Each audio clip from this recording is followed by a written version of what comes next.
After winning big at the Screen Actors Guild Awards, the Producers Guild Awards, and the Writers Guild Awards, CODA has emerged as a major contender to take home the top prize at the 2022 Academy Awards. Its late awards season momentum has divided pundits, with some dubbing it this year's Oscar villain and others viewing it as a scrappy Sundance darling turned Oscar underdog. Awards discourse aside, CODA, written and directed by Sean Hayter, is a great movie, and a much-needed step forward for deaf representation in Hollywood. CODA's deaf characters are played by Marlee Matlin, Troy Kotsur, and Daniel Durant, who are themselves deaf. This is unfortunately not always the case in film and TV, with hearing actors taking roles that could have gone to members of the deaf community.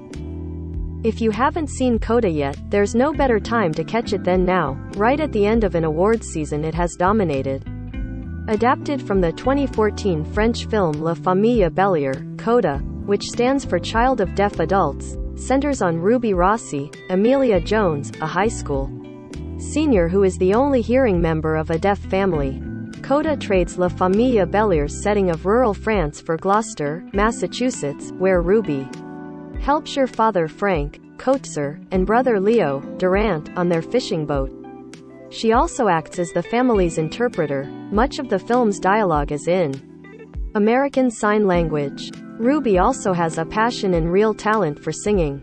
Her overbearing yet supportive choir teacher, Eugenio Derbez, encourages her to apply to Berklee College of Music in Boston. Here lies the big dilemma of the movie. Ruby has never done anything without her family, yet she wants to pursue something they don't connect with. She worries that if she chases her dreams, she'll hurt the people she loves, as well as their fishing business.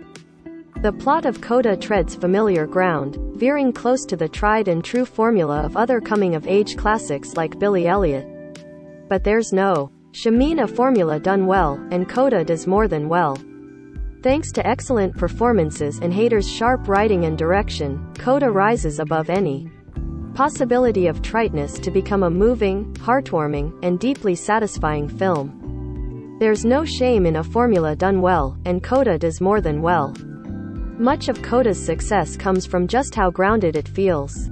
From the Rosses working on their boat to Ruby's sweetly awkward interactions with her crush Miles, Ferdia Walsh-Pilo, Hayter immerses you in the world of the film. Even the musical performances by Ruby and her choir aren't overly edited or auto-tuned. Any minor vocal flubs enhance a scene's realism instead of detract from it. More than anything, CODA is a portrait of a family. Ruby may be the main character, but Hayter fleshes out Frank, Leo, and Ruby's mother Jackie, Matlin, just as much as she does her lead. They all have their own clear desires and worries, which Hayter explores in a plot thread involving the Rosses starting a fishing co-op.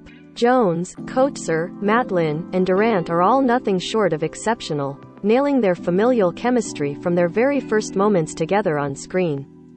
Scenes between the Rosses run the gamut from hilarious, like when Frank and Jackie embarrass Ruby by talking about their sex life, to heartbreaking, like when Leo and Ruby argue about her going to Berklee. Whether CODA wins Best Picture or not, it has cemented itself as one of the most nuanced and compelling portrayals of family from the past year. It sticks with you long after you've seen it, especially its climactic and tear-jerking performances of You're All I Need to Get By and Both Sides Now. So don't let the late awards season vitriol get to you. CODA is well worth the watch. CODA is now streaming on Apple TV.